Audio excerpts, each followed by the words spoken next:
740 kHz. Santo André, São Paulo, Brasil.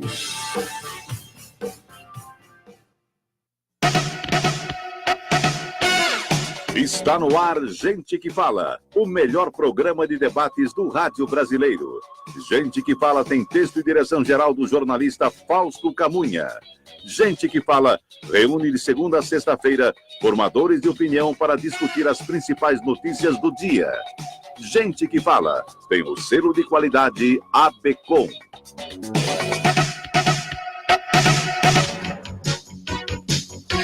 Olá, ouvinte, internauta, boa tarde, bem-vindo ao programa Gente que Fala. Eu sou o Mauro Frisman, nós estamos ao vivo na rádio Trianon AM 740 de São Paulo e também pela rádio Universal AM 810 de Santos.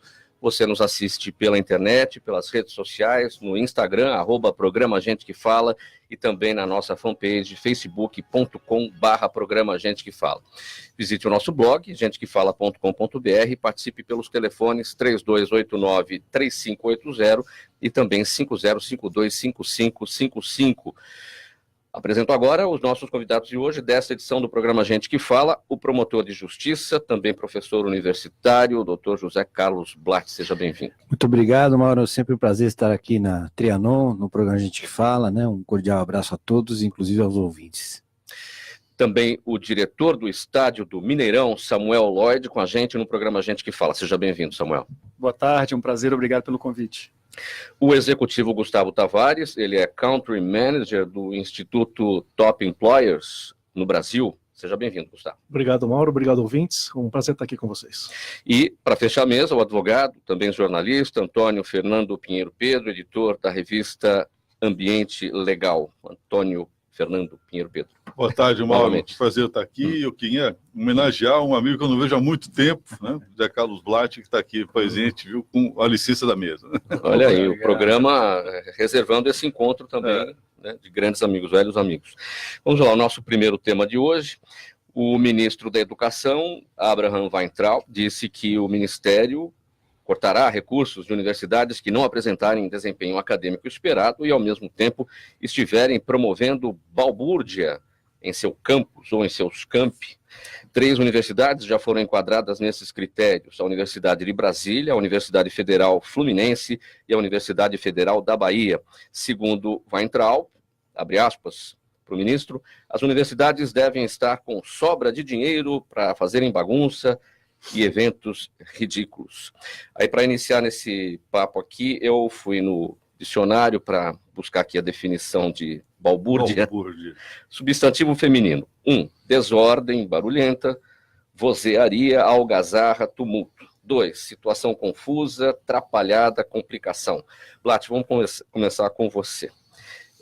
Bom, no mínimo tem que regulamentar melhor aí o que é essa balbúrdia, tamanha quantidade de significado. O que eu acho que é importante, eu sou professor universitário, assim como o Pinheiro Pedro também, um grande amigo, grande irmão, né? A gente dá aula há muito tempo e percebe o seguinte: há uma deficiência imensa, em especial nas universidades públicas, né? Quando se vai, por exemplo, a uma faculdade de Direito, né?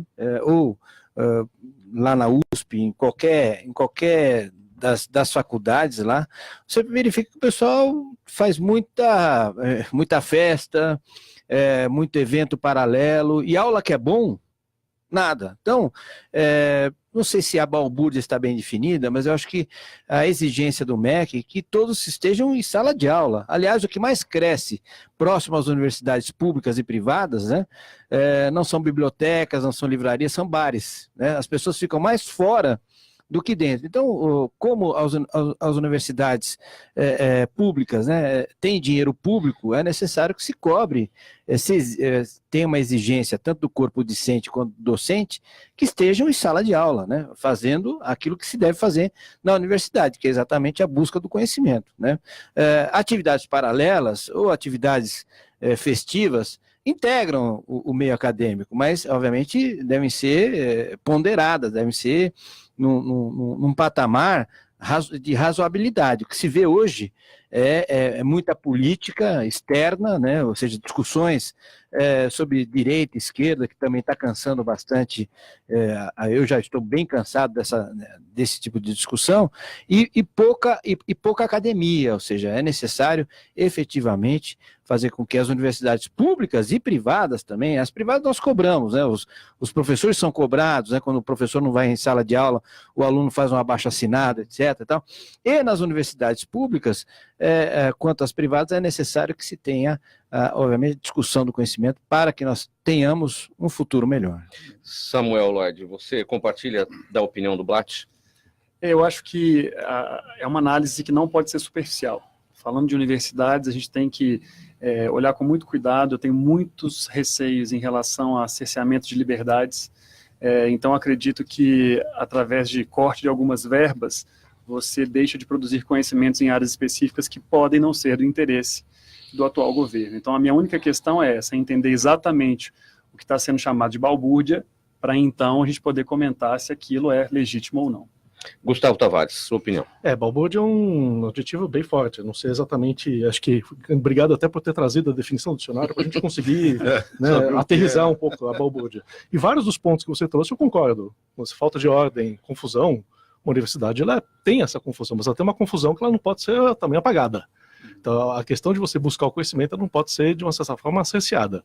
Eu talvez tive o privilégio de poder ter estudado fora do Brasil e vejo que uma universidade brasileira não se compara com uma universidade nos Estados Unidos, nem na placa universidade. É completamente diferente. O nível de seriedade, o nível de ética, o nível de cobrança que você tem numa universidade americana é completamente diferente de qualquer universidade brasileira que você possa conhecer. Então, desde a história de você ser cobrado na universidade americana, de você não colar, né, não fazer práticas ilegais para você conseguir ter uma nota melhor, isso tem uma placa escrita na universidade, assim, aqui não se aceita isso. Então isso está reforçado a todo momento. Então quando o ministro traz essa preocupação, eu entendo que ela é legítima. Talvez, como o próprio Samuel disse, eu só não sei se a forma é essa, mas que de repente também um pouco do que pegando um pouco da linha do Dr. Blatt, me preocupa um pouco essa história da gente entrar muito e querer sempre polemizar em cima dos assuntos. Acho que assim, se existe um problema, tá aí faz tempo. Não é hoje que virou balbúrdia, não foi ontem que começou a ter festa, então isso é uma coisa que já vem acontecendo. Tá? Como é que a gente, em vez de atacar o problema, vai discutir isso, vai entender exatamente porque pode ser que tem coisa lá que não seja balbúrdia. Né? Pedro, como é que você avalia essa observação do Blatt e por que chegamos a esse ponto? Isso está na base da educação, está lá atrás? Não, eu acho que assim, a principal fronteira, né, nesse embate do novo governo com as gestões anteriores está na educação, na formação dos quadros. Então isso é um campo de batalha. E nós temos, dentro do governo federal, uma linha técnica muito bem aplicada. Vamos dar um exemplo de excelência lá, o Ministério da Infraestrutura, né, o Ministério de Economia, né, o Justiça, né, estão bem orientados tecnicamente. Mas também tem as gestões de confronto, que pegam essas áreas sensíveis, a educação, meio ambiente, direitos humanos, né? Então, você pode ver claramente que ali está a gestão de confronto. O problema da gestão de confronto é que a gente precisa tomar muito cuidado com as definições, e o dicionário às vezes nos ajuda. Balbúrdia é uma coisa subjetiva demais, ampla demais, para você estabelecer como critério para desclassificar universidades ou reduzir a verba. Eu penso assim, eu venho da faculdade mais antiga do Brasil, formado na São Francisco, né, na Universidade de São Paulo. Né. É uma universidade, é uma faculdade que formou os quadros, formou vários presidentes da República, inclusive o último, né, antes do Bolsonaro. Aprende-se lá, balbúrdia, o tempo todo. Né, peruada, né, as trovas acadêmicas, né, os principais poetas simbolistas, os principais poetas românticos do século XIX, do século XX, até Guilherme de Almeida, saíram todos da faculdade, todos fazendo performances, brincadeiras, gestões animadas. Né?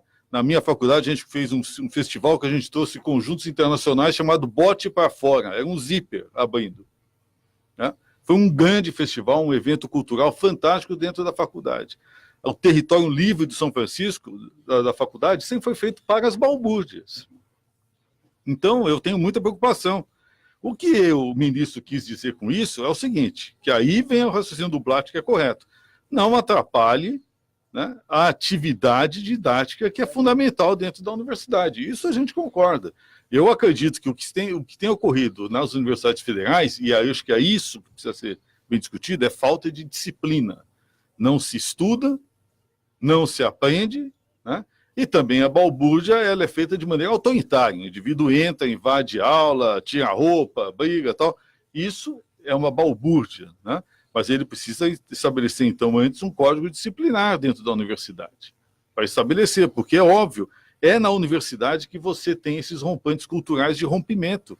Faz parte da atividade cultural. Faz parte da atividade cultural da universidade, você tem quem anda pelada. Na minha época tinha uma famosa lá que toda a manifestação ela, punha os seios para fora. Ah, que legal, isso é ótimo, vamos abrir. Era folclore. Agora, a universidade não podia perder verba por conta disso, entendeu? Eu tenho muita preocupação, porque aqui é a gestão de confronto. Quer dizer, se busca muito mais o factoide do que propriamente a resolução do problema. E isso é grave. Esse é o caminho, cortar recursos, Platts? Eu acho sim. A liberdade dentro do campi, né, ou dos campos, é fundamental. Né? A balbúrdia institucionalizada no Largo de São Francisco. Até o chopp, né? O chopp, ok. Mas o que se percebe é o seguinte, é que só se faz isto em muitos campos universitários, hoje em muitos campos. Ou seja, a interrupção, eu mesmo nas universidades privadas ou faculdades privadas, de repente entra lá você está dando aula e entra um pessoal da Uni para retirar todos os alunos de lá, para fazer um movimento não sei das quantas, que não tem nada a ver com a faculdade, com relação a Lula livre ou não sei quem, a Marielle, enfim, coisas que obviamente que são manifestações, que podem ser legítimas em outro lugar, mas enquanto estou dentro da sala de aula como professor, como autoridade máxima, que não é mais, né, hoje infelizmente o professor sai apanhando, ele tem que ser respeitado, e obviamente o conteúdo de conhecimento tem que ser ministrado. Quem não quer ficar na sala de aula, não precisa ficar. Não é? Ou seja, esse controle não pode existir. Se o cara não quer assistir aula, ele vai para casa. O problema é dele. Mas a universidade precisa exercer a sua principal atividade, que é ministrar o conhecimento. Mesmo o diretório acadêmico acaba fazando muito isso. Quer dizer, na faculdade onde eu estudei era dia sim, dia também, diretor acadêmico aparecer lá porque vão fazer um protesto. Ah, mas eu não quero protestar, eu quero ter aula. Não, mas tem que ir todo mundo. Não, mas por que eu tenho que ir? Então, eu acho que é nessa linha que eu acho que precisaria tomar... E mais, controlar o corpo discente. O cara tá indo lá dar aula, o conteúdo programático que está sendo aplicado, não está sendo, então vamos cortar. Aí corta a verba, enfim. Eu concordo, falta um código disciplinar. O governo tem tido medidas inteligentes para resolver. Sabe como é que você termina a balbúrdia? Fazer o que está sendo feito agora. Edita um decreto presidencial dizendo que todos os estudantes vão receber uma carteirinha, né, para poder ter os descontos, as meias entradas e tudo. É uma briga com a Uni isso, né? Isso quebrou a Uni. Quebrou a Uni. Vai secar. Agora ela vai ter que mostrar algum serviço, entendeu? Que não seja essa mamata, né? Para poder resolver. Essas coisas é que são eficazes. Agora, falar balbúrdia e não dizer o que era melhor reunir um grupo bom de professores, de acadêmicos e tal, e discutir um código disciplinar para as universidades. Uma outra linha também seria através do reconhecimento, né? Se você reconhece as universidades que estão num bom caminho, você não precisa cortar verbas das outras, mas você incentiva aquele tipo de comportamento através do reconhecimento das boas práticas. Né? Exatamente. E isso é uma outra forma de olhar para si mesmo. Agenda positiva. E é meritório, né? Acho que muda um pouco o tom da comunicação, porque acho que a gente está indo muito um tom de crítica e tem que fazer o tom do reconhecimento, como você disse. Então, quais são as universidades então, que não têm agenda ridícula, não tem balbúrdia? Quais são elas? Deve ter umas 3 ou 4. Destacá-las, né? Exato. Porque, veja, eventos ridículos, eu achei vários eventos da minha vida ridículos, mas nem por isso eles poderiam ser censurados, entendeu? É complicado, entendeu? Nosso segundo assunto de hoje, o Ministério Público de São Paulo investiga quem são os responsáveis pelo fato da Dersa, a estatal que administra as rodovias paulistas, ter feito em 2009 um acordo judicial com a empresa CBPO, subsidiária da Odebrecht, para pagar 191 milhões de reais não devidos. De acordo com o Ministério Público, o prejuízo total ao erário chega a 463 milhões de reais em valores atualizados. O acordo, tido como irregular, foi firmado em relação a obras na rodovia Carvalho Pinto, que atravessaram 5 governos, entre 1990 e 2010. Blatt, esse caso é aquele que envolve políticos, envolveria o TCE, conselheiros do Tribunal de Contas do Estado também? Eu atualmente sou promotor do Patrimônio Público Social da capital, e juntamente com alguns colegas compõe uma força-tarefa, né, que é oriunda da Operação Lava Jato, e aqui é a Lava Jato em São Paulo, em especial na área de improbidade administrativa, que é a imoralidade, a ilegalidade e a corrupção, né, sob o aspecto civil, né. Este é um dos casos que nós estamos investigando. Posso dizer apenas que isto é uma pontinha muito pequenininha do que está por vir, né. Este caso foi revelado à época em que os delatores da Odebrecht, juntamente com o Marcelo Odebrecht e todos os executivos, contaram o que acontecia no Brasil inteiro, né, aqueles 70 e tantos delatores, né, que foi a delação do final do mundo, né, do fim do mundo, mas me parece que não é do fim do mundo, porque vem outras. Né, a porta do inferno. É a porta do inferno apenas. O mundo então, pode acabar ainda.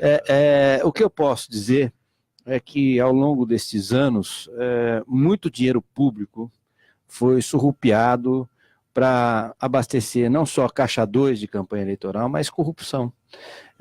Só para você ter uma ideia, na questão dos trens em São Paulo, apenas en passant, se o dinheiro tivesse sido efetivamente aplicado na construção desses trens, ou seja, na ampliação do metrô em São Paulo, a gente teria quase 50% a mais de linhas, né, atendendo a população de São Paulo, que anda feito sardinha, né, nos horários de pico.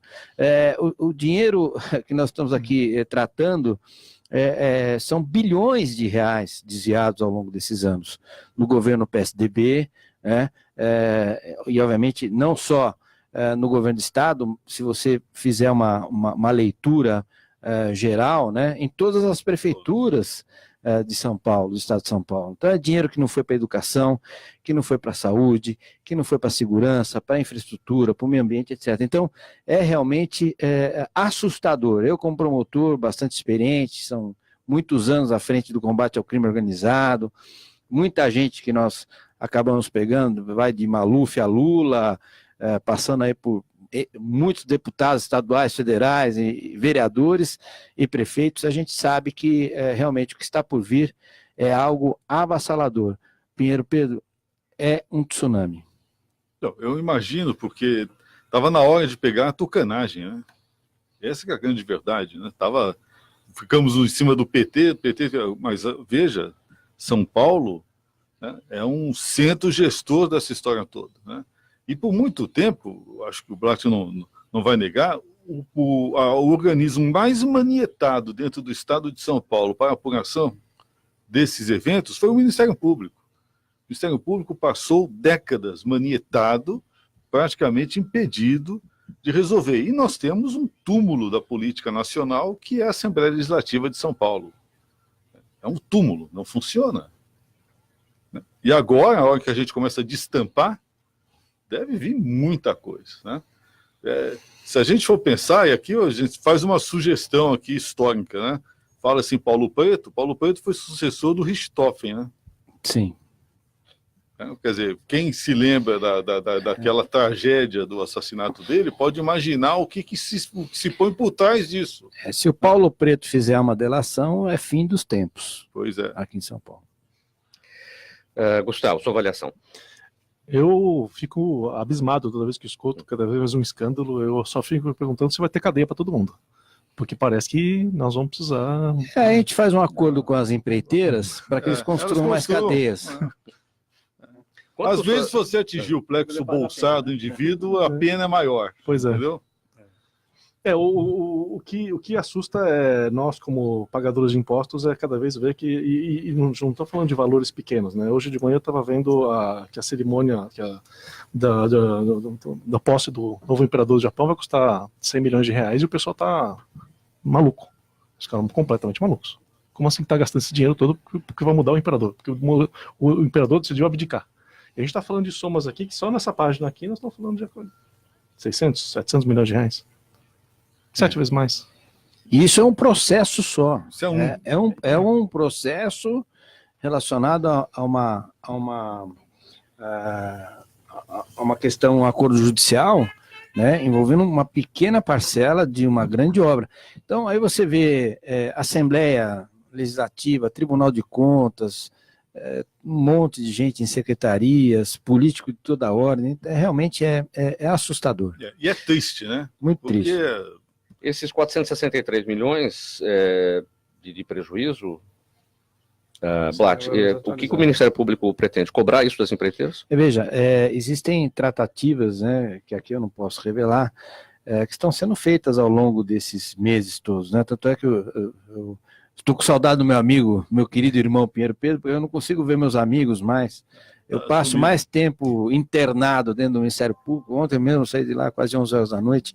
Hoje começa às 3 da tarde e vai até... Está albergado, né? Exatamente, porque assim, a gente fala, bom, então resolvemos, a empreiteira X veio aqui, daqui a pouco vem a empreiteira Y, a Z, aí depois a outra empresa que participou, o cara que é doleiro não sei das quantas. Então, é algo assim, que estão surgindo esses fatos novos, que não estavam na Lava Jato, muitas coisas que estão surgindo, e que são fundamentais para a gente poder entender um pouco o que aconteceu com o Estado de São Paulo ao longo desses anos.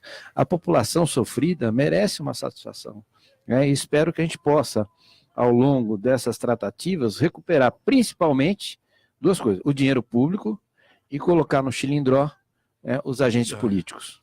Eu acho que a gente tem que elogiar aqui o trabalho do Ministério Público, né? Que a gente tem a impressão que as coisas estão acontecendo agora, mas quando a gente olha com uma notícia como essa, estamos falando de algo que remonta em 1990, ou seja, é uma coisa que desde que o Brasil está aí fazendo obras, parece que as coisas estão perpetuadas. A gente vive de uma doença crônica, e essas questões de corrupção e de desvio de verba, e o modus operandi é sempre o mesmo em todas as situações. Eu acho que isso corrói muito o nosso orgulho de ser brasileiro, corrói a nossa vontade de prosperar, corrói a nossa vontade de estudar e tentar vencer na vida com o próprio esforço. E a gente cria uma legião de pessoas que acham que o jeito de ganhar dinheiro é ser o mais esperto, é ganhar na vantagem. Isso cria uma cultura paralela brasileira que deteriora o país, deteriora a cultura do país. Então, acho que assim, é louvável o trabalho do Ministério Público em estar fazendo esse trabalho e realmente investigando o que está acontecendo. Então, para nós, a gente tem uma impressão de que é um movimento recente, né? E não é um movimento antigo, mas que agora está vindo muita coisa à tona. Acho que talvez na linha, e eu concordo com o que você disse, talvez a linha, para mim, de raciocínio seria o que a gente pode fazer para prevenir que isso aconteça. Não que a gente vá agora correr atrás de uma coisa que aconteceu nos anos 90, mas como é que a gente pode fazer para prevenir que isso aconteça daqui para frente? Transparência. Melhor coisa. Acabou. Foram Olha, 5 governos. Você acha que acabou, Blatt? Não acabou, diminuiu bastante. As ações do Ministério Público, estadual, federal, Polícia Federal, etc., tem intimidado, acanhou.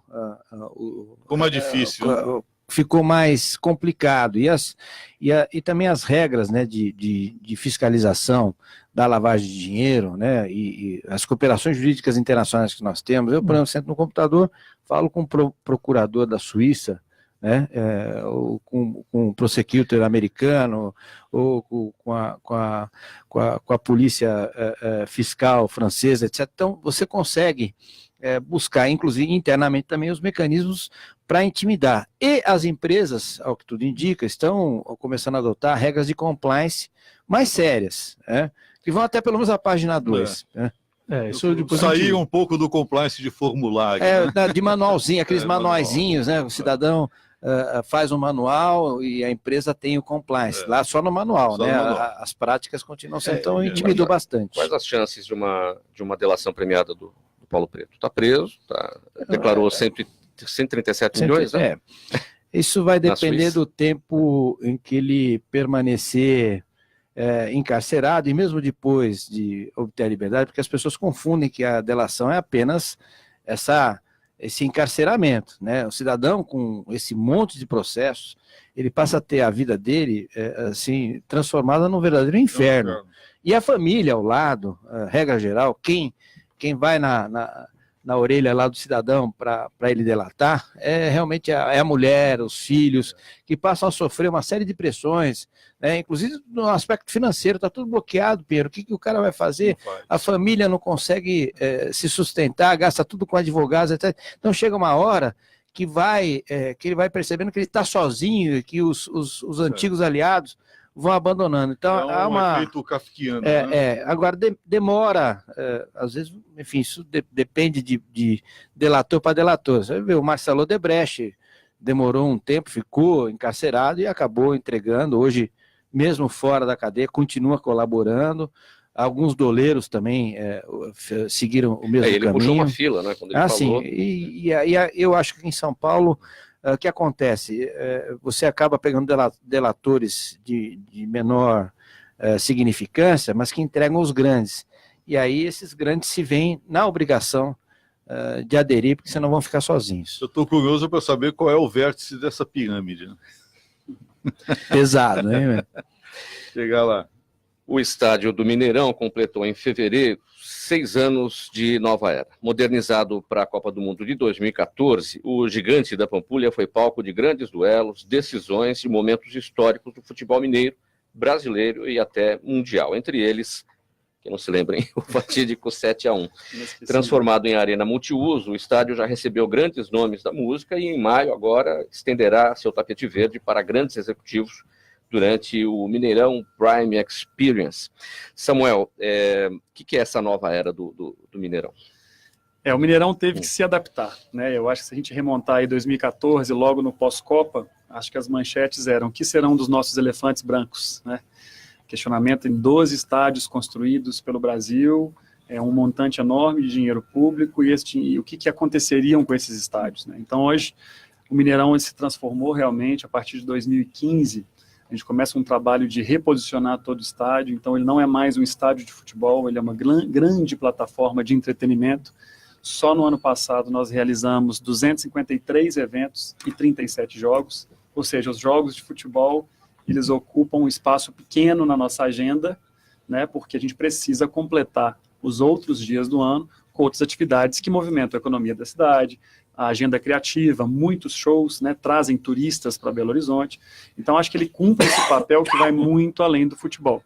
E a gente está trazendo aí agora, no dia 7, um jantar super especial. Nós estamos reunindo 150 líderes empresariais no gramado do Mineirão para discutir uma coisa super importante para nós, como sociedade, que é o legado dessas lideranças, né? Então, o Mineirão é hoje um grande legado, mas o nosso questionamento para a reflexão da liderança empresarial é: qual é o legado que eles também e elas querem deixar para a sociedade, né? Pensando aí em Minas Gerais, que sofreu agora com Brumadinho, sofreu com Mariana, como é que está o papel dessa liderança em pensar o que nós queremos fazer como sociedade. Então, esse evento, que é o Mineirão Prime Experience, ele tem essa pegada de tentar provocar essa reflexão nos líderes empresariais de qual é o legado que nós, como motores, né, de grande parte desse PIB mineiro e grande parte do PIB brasileiro também, pretendem para os próximos anos de uma maneira responsável, sustentável e que traga um mundo melhor para todos nós. Acho que essa que é a ideia. Como levar essa iniciativa em relação aos outros estádios, os elefantes brancos que ficaram, porque o Mineirão já era um estádio, foi reformado, agora na época da Copa do Mundo foram criados estádios em locais onde absolutamente não tinha nada a ver e estão largados aí. Como se levar isso para esses cantos? É um modelo extremamente replicável, fácil de replicar. Eu acho que existe uma barreira aí de uma vontade política que não existe. A gente tem um modelo do futebol no Brasil, que é um modelo associativo, né? Então você tem representantes que não pensam de fato, a maioria deles, obviamente, não estou falando da totalidade, mas que não pensam o futebol como um negócio, como já é visto na Europa, como já é visto até nos Estados Unidos, que é o esporte que mais cresce nos Estados Unidos hoje. E esse modelo faz com que o futebol e os seus estádios sejam usados de maneira política, né, como armas de voto, né, como formas de você ganhar uma torcida ou outra, e isso atrapalha o desenvolvimento dos negócios. A partir do momento que você tem uma visão de negócio, você tem uma parceria público-privada, como é o caso do Mineirão, por exemplo, em que o sócio privado tem todo o risco de bancar este negócio, né, diferente, por exemplo, do Maracanã, que o risco ficou todo para o Estado, ou o próprio Mané Garrincha, que quase R$1,5 bilhão investido, e esse risco fica todo para o Estado. A partir do momento que esse risco é transferido para a iniciativa privada e que tem aí a obrigação de pagar suas próprias contas, esse jogo muda, né? Então, acho que o que pode mudar aí é o modelo que sustenta essas 12 arenas, que é essa gestão do futebol como negócio no lugar de uma gestão política do futebol. Qual a imagem que ficou para o brasileiro do Mineirão com 7-1? Olha, hoje, acho que a gente já conseguiu engolir um pouco melhor essa questão do 7-1. Inclusive, no ano passado, nós fizemos um projeto super interessante, que foi o Goleada do Bem.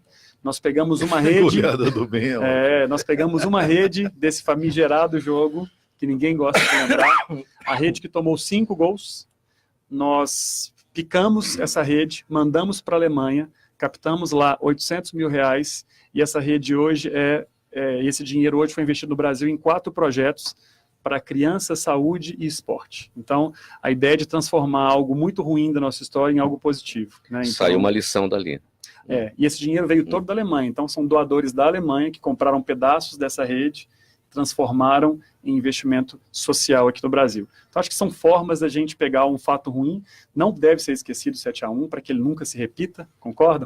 Eu imagino em determinadas casas na Alemanha, o sujeito tem lá um pedacinho de um muro de Berlim, e tem um pedacinho na rede do 7-1. Exatamente. Mas eu acho que essa rede, no final, não deu muita sorte para a Alemanha, porque no dia que ela estreou na Alemanha, ela estava no estúdio da TV que transmitia os jogos, e a Alemanha já perdeu no primeiro jogo. E saiu na primeira fase da Copa, né? Acho que esse é uma foi grande... benzida, né? Eu acho que tiramos o mico das nossas costas e, na verdade, transformamos o projeto social. Mas isso mostra também a parceria, né? Eu acho que a gente tem muito que aprender com a Alemanha. Quando ela veio para o Brasil, ela deixou ela própria um legado maravilhoso na Bahia, não sei se vocês lembram, na construção ali de um espaço que hoje é um grande hotel e que mobilizou toda a comunidade local em torno daquele investimento. Acho que a gente tem muito a aprender com a Alemanha. O Top Employers Institute, entidade holandesa presente em 118 países, certificou este ano 38 companhias no Brasil por suas excelentes práticas em recursos humanos. Elas fazem parte de um seleto grupo de 1.600 empresas no mundo que apostam nos funcionários como forma de agregar valor ao negócio. A certificação é resultado de uma pesquisa que analisa cerca de 600 práticas de gestão que permitem criar um raio-x da atuação do setor de RH em todo o mundo. Gustavo, este número, 38 companhias no Brasil, é entre 1.600 empresas no mundo. Esse número é pouco, é muito, surpreende? Esse número é baixíssimo e acho que a gente tem um longo caminho para trilhar ainda. Surpreende por ser baixo. Ele é baixo, ainda que o potencial no Brasil ele é bastante promissor. O que a gente observa aqui, Mauro, é que... Então, um pouco mais um pouco que a gente observa é que dessas 38 empresas, são empresas que têm se destacado em práticas de excelência, em criar entornos para seus colaboradores que realmente permitam que eles entreguem resultados superiores. O que é bastante interessante observar dessas 1.600 empresas, esse é um traço comum de todas elas, é que todas elas acabam tendo desempenhos financeiros superiores a empresas que não têm essa preocupação. Então, quando a gente pega uma empresa certificada por Top Employers, ela acaba tendo, em média, 20%, uma receita 20% superior a uma empresa não certificada. Então, tem vários indicadores que eles acabam sendo incentivados de satisfação de clientes, de retorno, ao incremento do ticket médio, de práticas de retenção de conhecimento, que elas acabam se convertendo em uma receita maior. Então, a história de tratar pessoas como recursos, então acho que até fico, às vezes, meio reticente quando a gente fala de recursos humanos, porque recurso vira uma coisa um pouco pejorativa até, né? Ou trabalhar com pessoas como verdadeiros impulsionadores da estratégia de negócio. Então, acho que é esse que é o grande diferencial dessas empresas. 38 empresas no Brasil, observando também uma questão que é para a gente importante, é que essas empresas, para participarem de um programa de certificação, elas têm que ter uma reputação ilibada, transparente. Então, assim, aqui no Brasil a gente tem uma grande dificuldade, que é o que eu tenho que justificar. Certas empreiteiras não entram nem a pau. A gente tem uma lista negra de empresas aqui no Brasil que talvez seja a maior do mundo. Nos 118 países onde a gente opera, hoje eu tenho um número de empresas que não podem participar do programa, talvez seja o mais alto do mundo. Justamente porque a empresa não pode ter um processo, não pode estar respondendo por nenhum tipo, não estar envolvida em nenhum escândalo. Sim. Então, já dá uma bela limpada no número de potenciais candidatas. Mas mesmo assim, 38 empresas a gente acha que são empresas que têm uma competitividade muito boa quando a gente compara essas empresas com empresas em outros países. A gente vê que elas estão em igualdade de condições, inclusive tem indicadores de empresas aqui no Brasil que são superiores às de empresas na Europa, nos Estados Unidos, na Ásia. Então isso para a gente é um motivo de orgulho. E entendo que num futuro próximo a gente consiga ter um encaminhamento de mais empresas conseguindo esse reconhecimento, ainda que, como você falou, 1.600 de 38, a gente tem um longo caminho pela frente ainda. E essas práticas que foram nessa pesquisa, o resultado de uma pesquisa que analisa cerca de 600 práticas, o que a gente pode dar de exemplo? Algumas. A gente observa o ciclo de vida do colaborador da empresa, desde antes do momento em que você é atraído, desde antes do momento em que você envia seu currículo para aquela empresa, até o momento depois da sua saída. A gente olha muito nessa questão toda a experiência da pessoa como trabalhador daquela empresa. Então, desde o momento em que... Por que eu me interesso em enviar meu currículo para uma empresa X? Então, olha esses atributos da marca empregadora, da proposta de valor, depois como todo esse processo é encaminhado lá dentro. Quando eu envio o meu currículo, se eu vou receber um contato para a pessoa para agradecer o envio do currículo, como é que vai ser conduzido todo o processo de entrevistas, de recrutamento. Se fala muito, por exemplo, hoje de entrevistas cegas. Então, eu envio o meu currículo para a empresa e não sei se é homem, se é mulher, se eu estudei na faculdade A, B ou C, meu nome, eu completamente não identificado, para justamente garantir a igualdade dos processos. Tem um comparativo, Gustavo, a Employers sempre faz esse tipo de pesquisa, de avaliação, já o Brasil melhorou ou piorou? O Brasil vem melhorando, o Brasil, a média das notas das empresas do Brasil hoje está bastante favorável, se a gente for analisar outras práticas em outros países. Na América Latina, o Brasil está, acho que a primeira posição entre as melhores. A gente está à frente até de alguns países na Europa, se a gente for analisar alguns critérios, mas é porque nós estamos falando de um grupo muito específico. Quando a gente extrapola isso para a realidade do Brasil, a gente ainda vê que as práticas são muito, muito frágeis. As empresas não tratam o colaborador da forma como deveria estar sendo tratada. Então a gente tem esse espaço, essa oportunidade justamente de identificar que são essas práticas que aqui no Brasil estão sendo tratadas e como que as outras empresas podem se beneficiar desses processos. A questão dos talentos é vista como uma questão de competitividade, né, das empresas. Total muito mais do que simplesmente uma questão de respeitar a legislação ou trazer práticas para as pessoas ficarem felizes no trabalho, mas é uma questão de competitividade. Você vê alguma diferença em ambientes de negócio mais competitivos? Eles investem mais nisso do que outros? Ou não tem nada a ver com essa questão da competitividade do mercado? O grande fator competitivo de uma empresa hoje são os seus talentos.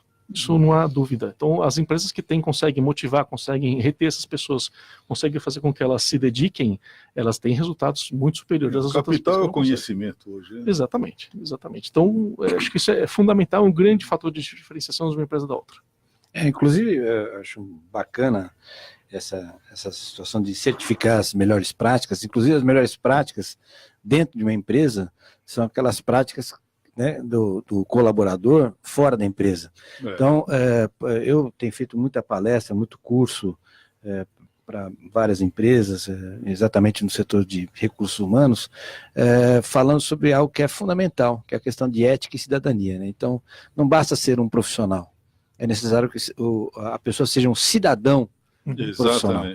Então, e a própria empresa também, eu falo isso muito quando começo as minhas palestras, né? Como é que se denomina a empresa? Né? Se denomina pela razão social, e razão social, né, significa muito mais do que um CNPJ, né, ou uma constituição da empresa. É a finalidade para a qual essa empresa, além de dar lucros, etc., ela possa também corresponder uma ansiedade, né, de toda a sociedade. Eu escrevi um artigo, acho que faz 2 anos atrás, que era justamente desengavetem seus códigos de conduta, porque justamente quando deu aquele problema JBS, todas elas tinham código de conduta.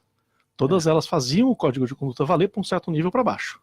Na liderança isso não estava acontecendo. Então, um pouco do que a gente olha, essas práticas elas têm que ser aderentes em toda a organização. Na verdade, o primeiro a seguir o código tem que ser o chefe. A liderança pelo exemplo positivo começa quando o próprio líder fala assim, bom, se eu estou fazendo alguma coisa, eu não posso, né, eu preciso ser responsabilizado. Vamos seguir com mais um tema. O presidente Jair Bolsonaro afirmou nesta segunda-feira, na abertura da AgriShow, que negociou com o Ministério do Meio Ambiente uma limpa no IBAMA e no Instituto Chico Mendes de Conservação da Biodiversidade. Esses 2 órgãos são vinculados ao Ministério e dividem o trabalho de fiscalização e preservação ambiental. Em outro trecho do discurso, o presidente Bolsonaro fez um apelo ao presidente do Banco do Brasil, Rubem Novaes, para que a instituição ofereça juros mais baixos aos produtores rurais. Bom, a gente tem duas situações aqui. No primeiro caso, inclusive o ministro do Meio Ambiente, o Ricardo Salles, ele disse que o Bolsonaro fez uma figura de linguagem que significa apoio aos funcionários do IBAMA, ou seja, não é uma limpa. Não, foi uma limpa. Aos bons funcionários do IBAMA. Né? Então, é uma questão de ele ordem relativizou teológica. a situação aqui. O sistema ambiental brasileiro, ele é absolutamente contaminado por uma ideologia chamada biocentrismo. Os biocêntricos, eles deslocam o ser humano do centro da preocupação da gestão ambiental. Aliás, é muito comum a gente ver gente engravatada falar isso. Não, o direito ambiental desloca o ser humano do centro. Isso daí é biocentrismo. Quem falava isso era o Reichsführer Hermann Göring, na década de 30, quando estabeleceu o Código Ecológico do Terceiro Reich. E a gente trouxe esse ecofascismo travestido de grande preocupação com a natureza para dentro do sistema ambiental brasileiro. E isso é grave, porque o que a gente acabou criando com isso foi um sistema de gestão que ele é absolutamente controlador, mas que ele entende a atividade econômica como inimiga, quando, na verdade, a atividade econômica deveria ser suportada por uma gestão ambiental que conferisse a ela sustentabilidade. Então, este erro estratégico, a gente analisou, porque eu fiz parte da comissão de transição. Então, nós tínhamos um grupo de transição específico para a gestão ambiental, e essa parte, inclusive, do sistema foi objeto de uma nota minha, né? Está até publicada aí, saiu no jornal tal, e claro que implica em você mexer com pessoas. Você vai fazer uma gestão, alteração de filosofia na gestão de uma estrutura, você vai mexer com pessoas. Né? Então, é complicado hoje a situação do Ministério do Meio Ambiente, porque está mexendo com castelos de 30 anos, 20 anos. Né? E, obviamente, esse organismo reage, está reagindo contra a gestão. Né? Agora, falta o segundo ponto. O segundo passo estava previsto no nosso programa, juntar IBAMA com o ICMBio, de novo. Isso foi uma separação feita na época da Marina Silva, quase que como uma vingança. Ela estava sainte do Ministério e resolveu encaminhar uma medida provisória separando do IBAMA o ICMBio.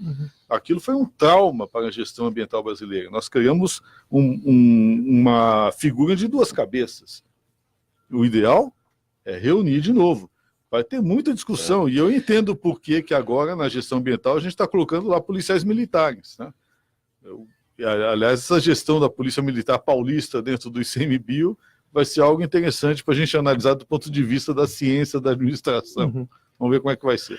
E a segunda parte dessa nota, que o presidente Bolsonaro apelou ao presidente do Banco do Brasil, Rubem Novaes, para que a instituição ofereça juros mais baixos aos produtores rurais.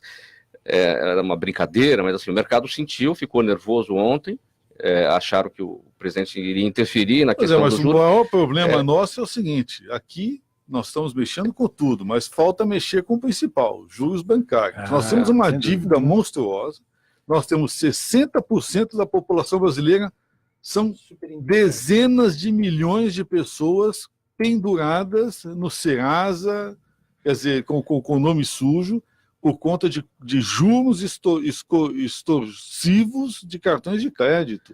Você não faz um empréstimo bancário hoje no Brasil sem saber que a médio prazo você vai se tornar inadimplente. Isso me lembrou o Zé Alencar, que foi vice-presidente do Lula, e ele brincava muito com essa coisa de baixar juros, mas o mercado não sentia isso como uma interferência. Uma questão que o Banco Central... Pois é, agora atua, mudou, né? De repente sentiram. Na verdade, volta, é a gestão da confrontação. Agora, o momento é de reformas. Eu acho que isso vai ser objeto de uma ação dura em cima do sistema financeiro no Brasil.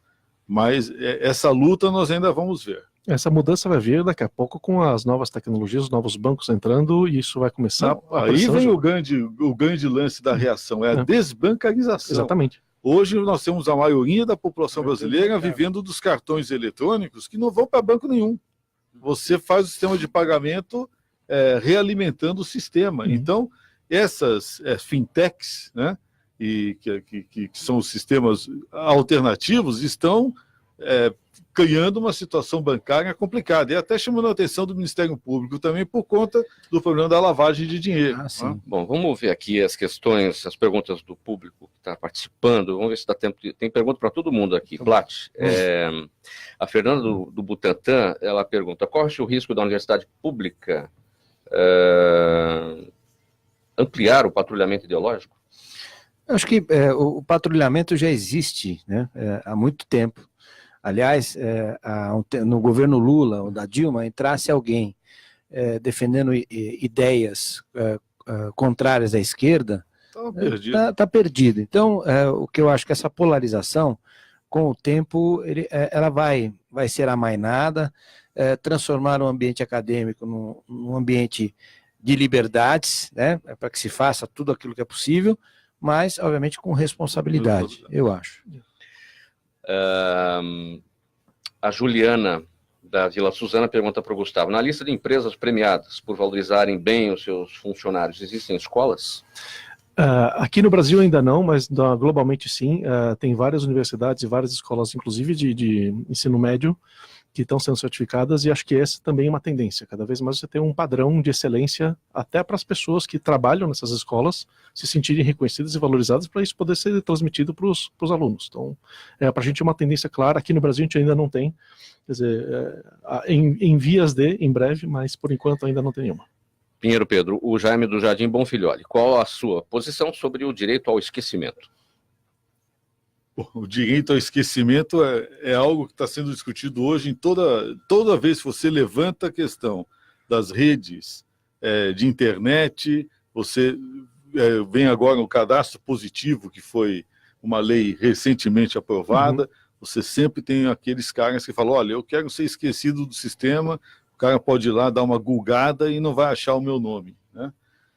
É complicado. No mundo hoje absolutamente interconectado, você conseguir desaparecer, né, envolve a retirada do seu nome de uma série de cadastros, né, que às vezes não estão nem localizados no território nacional, você não tem controle sobre eles, né?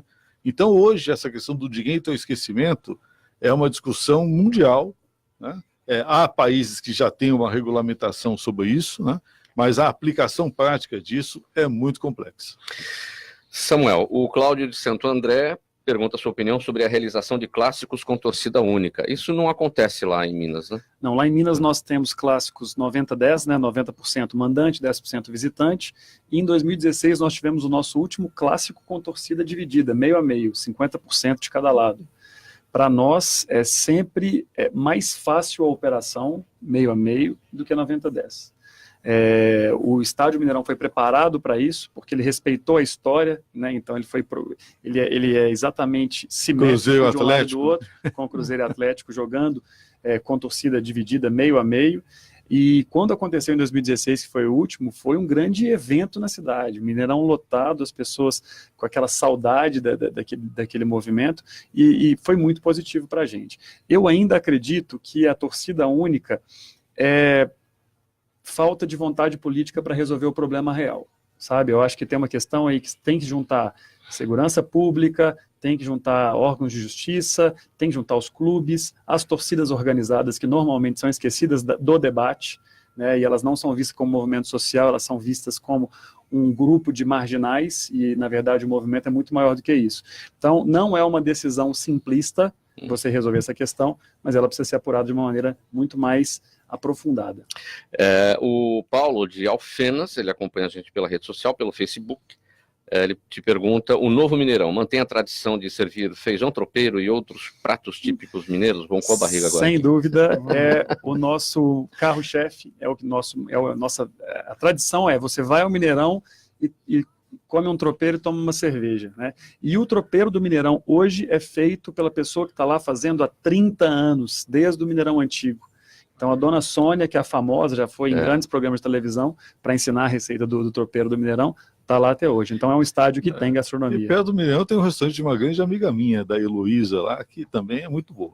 E tem tropeiro também, né? Também tem tropeiro. Exatamente. E a gente falando disso bem na hora do almoço.